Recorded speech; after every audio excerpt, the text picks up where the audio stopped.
buenos días. Muchísimas gracias por su presencia y por su interés en el tema.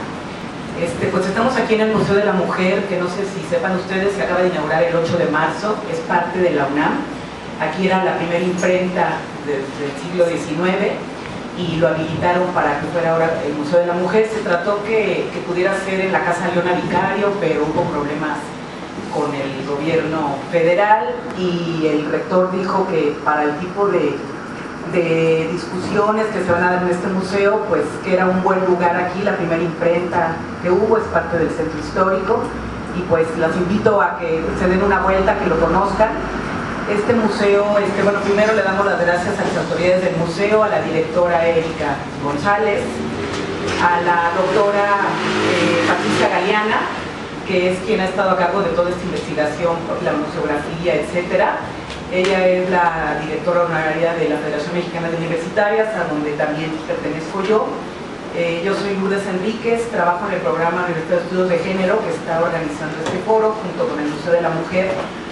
Yo veo cuestiones legales más que otra cosa en el programa, y la idea es que tengamos aquí una reflexión en cuanto a estrategias, pero no nada más jurídicas y políticas, sino el planteamiento fue hacer una reflexión colectiva como una comunidad de debate, pero que tenga que ver con estrategias discursivas, estrategias enunciativas. Entonces, pues la UNAM ha estado muy interesada en reflexionar y en participar en los problemas sociales.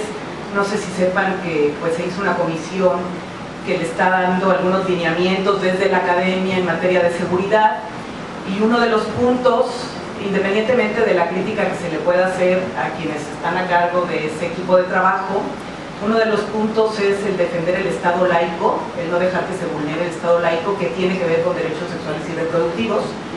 Entonces, pues es uno de los temas que vamos a tocar aquí, y en base a eso quisimos que este museo fuera como el escenario de este foro para empezar estas discusiones. Se formó un órgano colectivo de discusión y de lucha política que se llama el Pacto Nacional por la Vida y la Libertad de las Mujeres, que tiene varias comisiones. Una de ellas es la Comisión Jurídica, donde hemos estado viendo la problemática en relación a los cambios en las reformas en varias constituciones políticas de 17 estados. La reacción a la despenalización que hubo aquí en el Distrito Federal fue muy virulenta, muy reaccionaria. Se cambiaron las constituciones de 17 estados, me imagino que muchos de ustedes aquí lo saben, para proteger la vida desde el momento de la concepción, y esto ha traído pues muchos problemas y mucho sufrimiento en mujeres de carne y hueso en varios estados. Hay mujeres presas, pero no por el delito de aborto, sino por el delito de homicidio agravado en razón de parentesco. Entonces, pues tenemos la obligación nosotros desde este lugar privilegiado, pues de ver de qué manera podemos cambiar esta situación, de qué manera podemos llevar sus defensas y de qué manera podemos parar toda esta ofensiva que ha sido jurídica, y tenemos que ver qué estrategias jurídicas, pero también qué estrategias políticas, desde la enunciación, desde el discurso, desde pues estar reflexionando y pensando, y es una propuesta pues desde la academia que queremos trabajar junto con el activismo, porque los grupos antiderechos o conservadores o proembrión, como les ha dado en llamar la maestra Lama últimamente, realmente tienen gente desde la academia pensando y discutiendo esto y haciendo estrategias discursivas. Entonces la propuesta es que hagamos lo mismo nosotras, y por eso estamos aquí, y les agradezco mucho su presencia. Y bueno, en primer lugar le voy a dar el uso de la palabra, y le agradezco muchísimo a la doctora Ana María Martínez de la Escalera que nos apoye. Ella es profesora e investigadora de la Facultad de Filosofía y Letras. Tiene, yo creo que más de 30 años como docente ahí, dando varias materias, entre ellas estética. Ella está coordinando un área en el PUEG, un área que se llama Alteridades de Género, Memoria y Testimonio, y ella participó en un programa de investigación desde el 98 sobre estas cuestiones, sobre todo por cuestiones de memoria. tiene muchísimas publicaciones que no voy a mencionar, pero dentro de ejercicios de memoria hay varios cuadernillos que se han hecho que yo creo que nos pueden servir que los adquiramos y que los estudiemos nosotras, que tienen que ver con la experiencia, con la memoria. Y dentro de esta coordinación que tiene el programa de género hay un seminario permanente de investigación a donde pertenecemos tanto Francisco como yo. Se llama Alteridad y Exclusiones, se está haciendo un vocabulario para el debate y se han sacado 2 publicaciones, una se llama Estrategias de Resistencia y la otra se llama Feminicidio, Actas de Denuncia y Controversia. Entonces pues ya llevamos como 7 años pensando estos temas, desde el análisis del discurso, desde la crítica, y bueno, pues yo le agradezco muchísimo que nos esté apoyando y que sea esto parte de un ofrecimiento que se hizo en la segunda reunión nacional del Pacto Nacional por la Vida, la Libertad y los Derechos de las Mujeres, donde ofrecimos que desde la academia íbamos a estar haciendo foros que desde la teoría nos pueden dar luz para la lucha política. Entonces, pues, te doy el micrófono.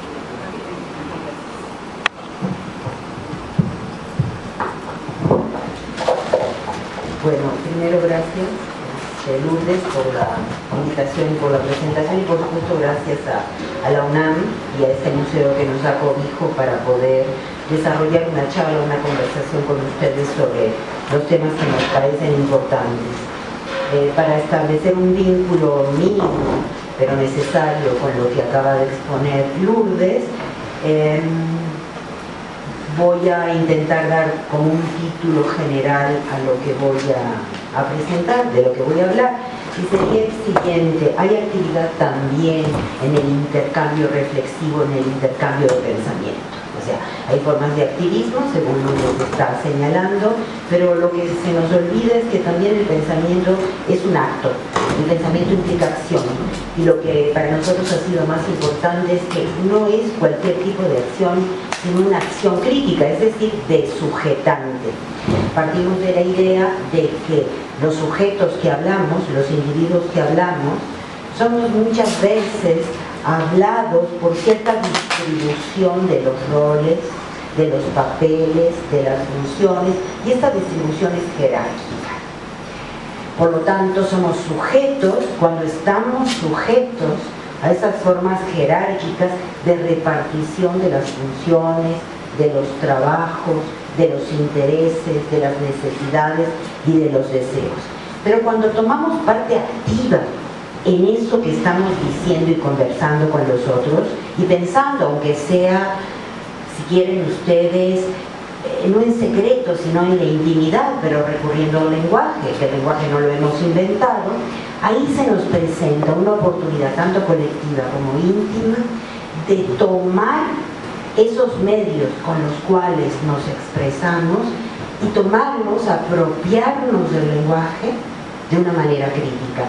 Y al hacerlo, notamos cómo hemos sido de alguna manera hablados por esas distribuciones del lenguaje, de funciones, de roles, quién habla, dónde puede hablar, de qué temas puede hablar, que sabemos están atravesados por el género y por otro tipo de jerarquías de clase, étnicas, ¿no?, culturales, etc.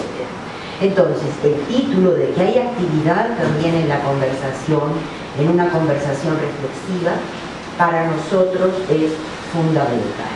Pues no creemos que hablar sea nada más hablar, exponer ideas y exponerlas de una manera reservada a aquellos que les interesa el pensamiento.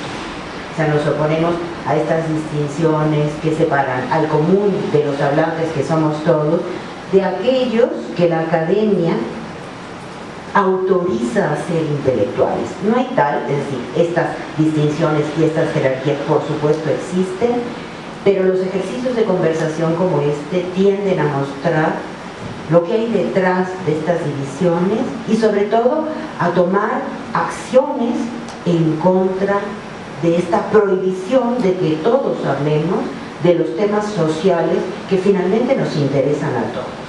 Lourdes señalaba una especie de marco general muy reciente donde la universidad se compromete con el Estado y con la nación mexicana en su conjunto y con la sociedad a pensar, o sea, a dejar los resultados de su reflexión de expertos para evitar la violencia, ¿no es cierto? Pero esta tarea colectiva, nacional, es una tarea anterior de la universidad. En su ley orgánica tiene que devolverle a la sociedad lo que la sociedad le ha dado en forma económica a la UNAM, ¿no es cierto? Entonces, una manera es establecer este tipo de conversaciones y no únicamente dedicar el trabajo de los expertos a ciertas instituciones, ¿sí?, y a ciertas tareas, sino tomar como una tarea generalizada el intercambio y la conversación, justamente para evitar que la universidad se siga viendo como un recinto hermético y cada profesión, otra vez, como un recinto hermético donde solo la gente que conoce ese tipo de saber puede charlar entre sí y que los demás, ¿no?, quedamos fuera porque ni siquiera entendemos de qué están hablando. Entonces hay que combatir también esta idea del experto separado, aislado, ¿no?, al que le corresponderían supuestamente una serie de privilegios. Y entre esta serie de privilegios es contar con un cubículo, ¿no?, para hacer investigación, hacer viajes internacionales y gozar realmente de lo que llamamos la globalización. Y todos los demás estaríamos cada vez más condenados a vivir de manera local y cada vez más desprovista de elementos y de recursos. Entonces, esto es un ejemplo de establecer comunidades sin grandes pretensiones, ¿entienden?, sin grandes finalidades. Y lo hacemos un poco mostrando lo que hemos hecho desde hace bastantes años como grupo, desde el año 98, intentando hacer un intercambio interdisciplinario, pero también transdisciplinario. Por transdisciplinario entendemos este intercambio con activistas, con otro tipo de organizaciones, pero incluso con individuos, mujeres, por ejemplo, que no necesariamente están trabajando dentro de una organización específica. Estaba intentando recordar hace un momento, en la película de Armando, uno de nuestros compañeros fue a Ciudad Juárez a filmar una película sobre el feminicidio, y entonces hizo entrevistas a algunas de las madres, la mayoría de ellas organizadas en grupos de trabajo importantes. Pero también entrevistó a una madre que recuerdo que dijo: yo soy una madre independiente, antes estuve en un grupo, pero ahora también tengo derecho, ¿no es cierto?, a testimoniar mi propia experiencia en el asunto.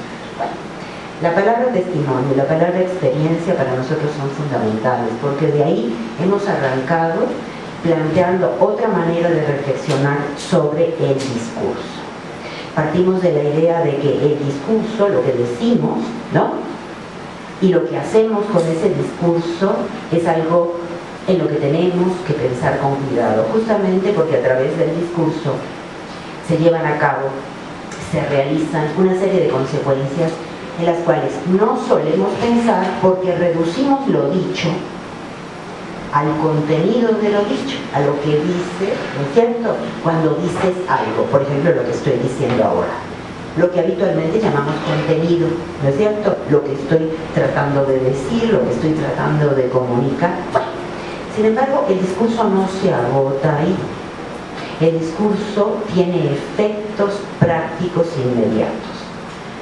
Nosotros hemos trabajado mucho de manera teórica, pero también práctica, a partir de la idea de que en ciertos intercambios conversacionales, porque se dicen ciertas cosas, se abren puertas, hay la posibilidad de cambiar comportamientos. Ahí es donde entraría lo que dije hace un momento, el trabajo de la crítica, que es un trabajo que desujeta a los sujetos del discurso, ¿no es cierto?, cuyos resultados son prácticas desujetantes.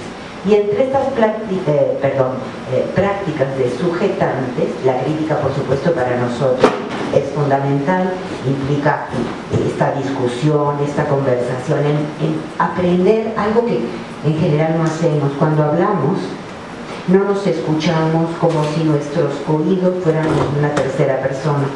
Y tenemos que aprender a hacerlo, a saber qué estamos diciendo cuando decimos lo que decimos.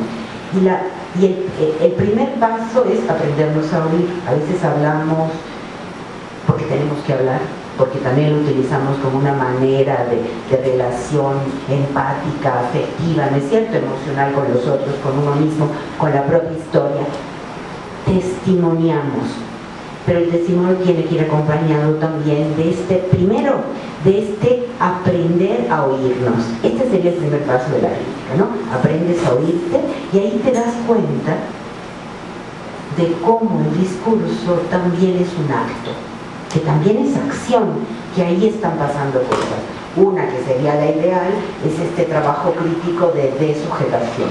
No estoy siendo hablado con las palabras, digamos, de los medios masivos de comunicación o de las autoridades, o sea, el discurso que utilizan tanto las autoridades como los medios, como ciertas instituciones que monopolizan el derecho a decir, ¿no? En lugar de hablar como ellos quieren que hable, voy a describir mi propia situación, es decir, voy a dar testimonio de mi propia experiencia a partir de otro vocabulario.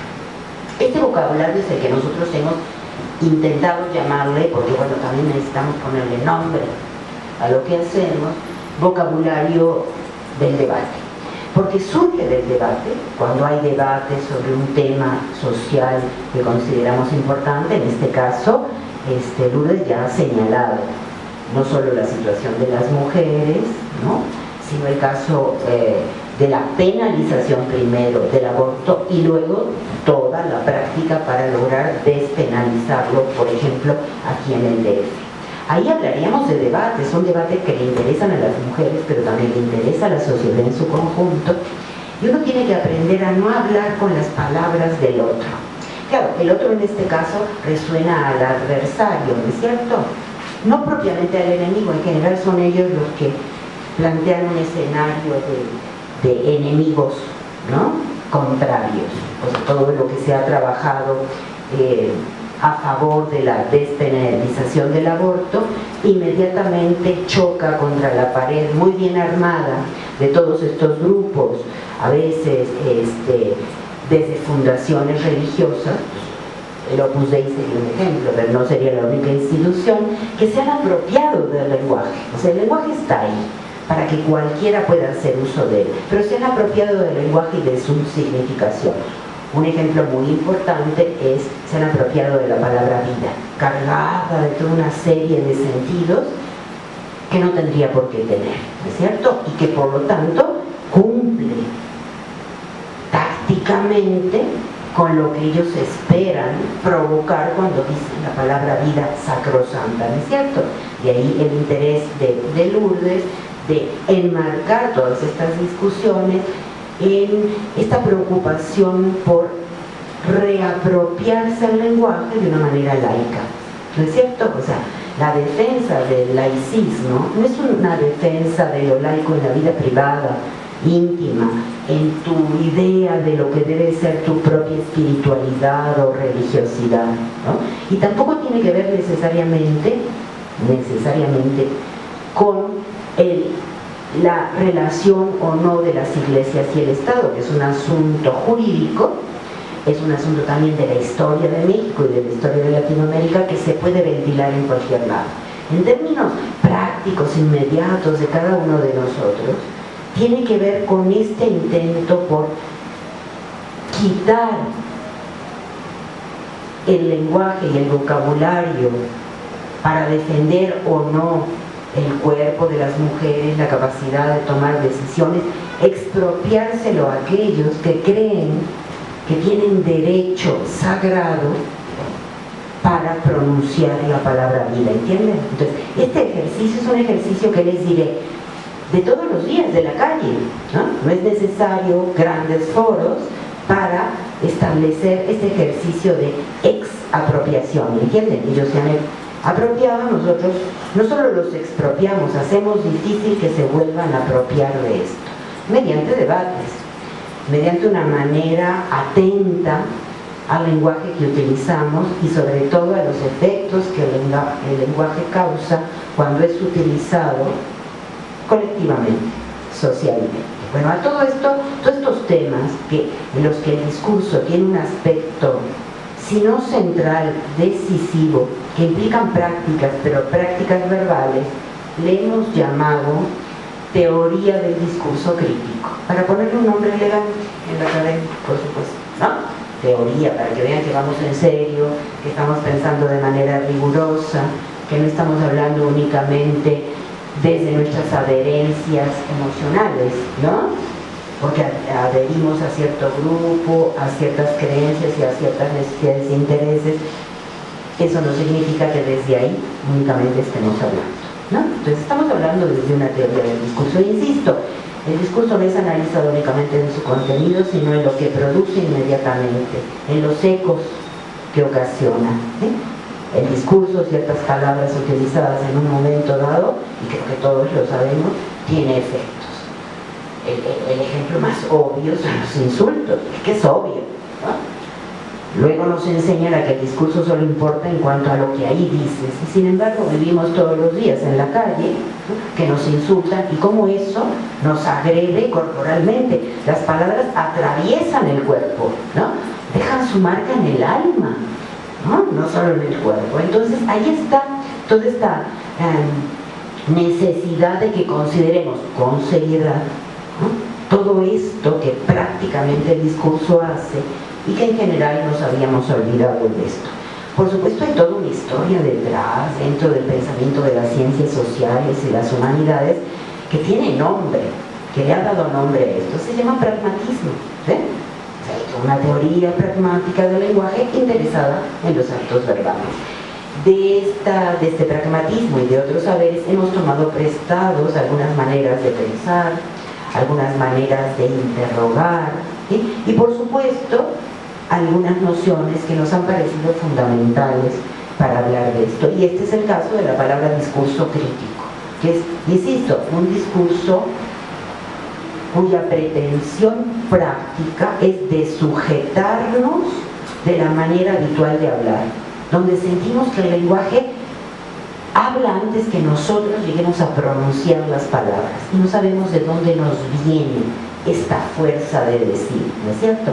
Pues ahí está, tenemos que analizarla como prácticas, como acciones, y que para nosotros tienen fuerza porque no solo somos hablados, sino que también a partir de ese mismo discurso podemos desujetarnos de esa manera de hablar, que es la que nos han enseñado desde parvulitos, ¿no?, desde preescolar, y en otro tipo de instituciones, tanto religiosas como civiles, en la familia misma, ¿no es cierto?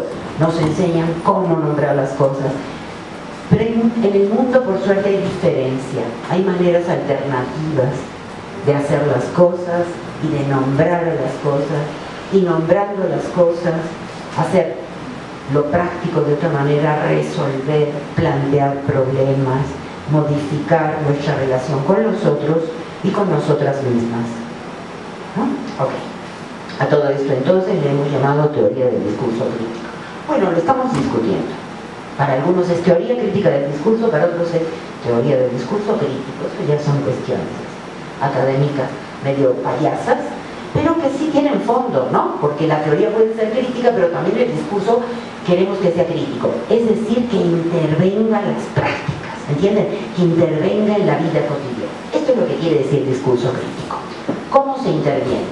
Esto lo sabe muy bien Lourdes, porque lo ha trabajado mediante estrategias discursivas, ¿no? Estas estrategias, en su caso, son jurídicas, pero hay otro tipo de estrategias que no se limitan al marco de lo jurídico y que no se apropian del lenguaje jurídico para modificar políticas públicas. Estas nos interesan particularmente porque sostenemos lo siguiente, y lo hemos llevado a cabo prácticamente, que mientras, o sea, no estamos denunciando como sin poder o incapaces o inefectivas las políticas públicas.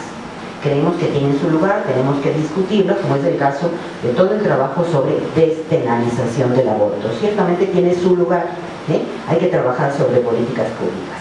Pero le hemos visto un problema al interrogar prácticamente lo que sucede cuando nos dedicamos a trabajar únicamente políticas públicas. Descubrimos, qué palabra importante y ridícula, ¿verdad? Nos dimos cuenta más bien de lo siguiente.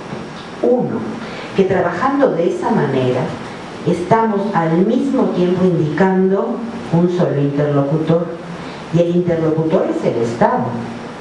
El interlocutor son los aparatos de poder del Estado y sus agentes, los que están trabajando, realizando estas políticas, y no la sociedad, a la que aparentemente el Estado se debe a partir de su administración bajo la forma del gobierno, ¿no es cierto?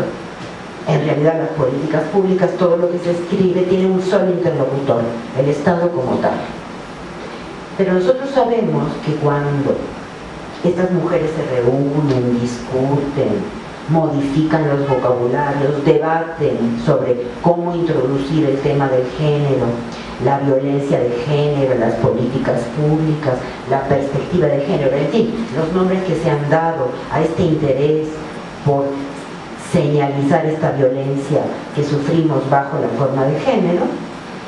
Al hacerlo y tener como finalidad última que el gobierno se haga responsable de las políticas públicas, tanto nacionales como aquellas políticas públicas que solo están respondiendo a los acuerdos internacionales que han obligado al gobierno mexicano mediante tratados y la firma por el gobierno mexicano de este tratado a hacerse cargo, ¿no?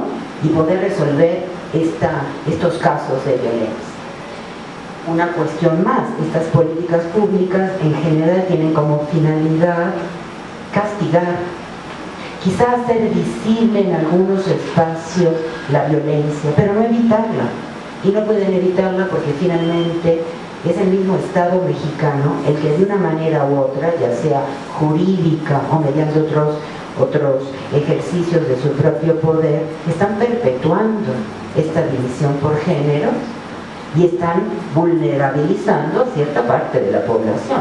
Obviamente no lo van a impedir. Si lo que están haciendo, se den cuenta o no, es reproduciendo.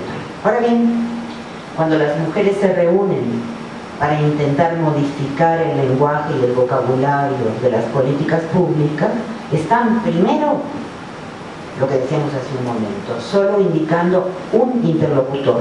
Están demandándole al Estado, ¿no? Pidiéndole al Estado que resuelva. Y con esto lo que están haciendo es evitando asumir que eso es un asunto de todos, ¿entiendes?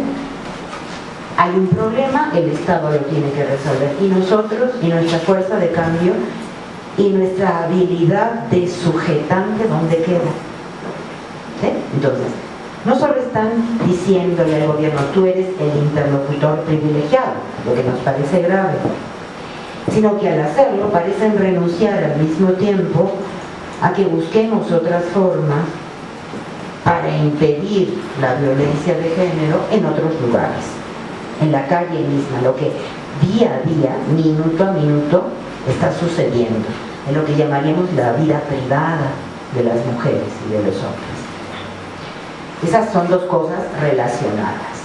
Pero una tercera que está altamente relacionada es que quizá estas mismas organizaciones de mujeres que tienen una finalidad muy clara no se han puesto a analizar qué es lo que hacen cuando están tratando de modificar estos vocabularios, cómo se organizan, cómo organizan el trabajo, porque ciertamente nos podemos encontrar, como nos hemos encontrado, con actividades altamente jerarquizadas, ¿no? Solo las mujeres de la academia, expertas, pueden hablar de esto.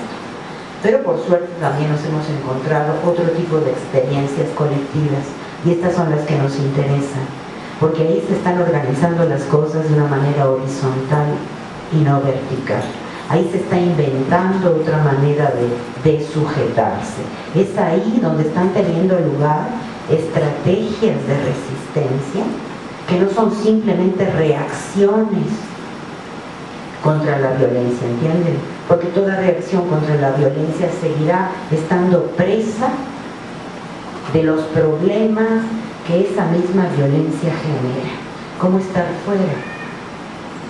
Y esta manera de estar fuera no es que aquí la estemos inventando o se invente desde la academia, es que ya se han llevado a cabo otras formas de organizar el trabajo. Nosotros tenemos, por suerte, compañeros que vienen a nuestras reuniones de trabajo todos los miércoles, que tienen un trabajo muy fuerte y un trabajo tanto jurídico, ¿no?, como un trabajo de solidaridad permanente para proteger el cuerpo de las mujeres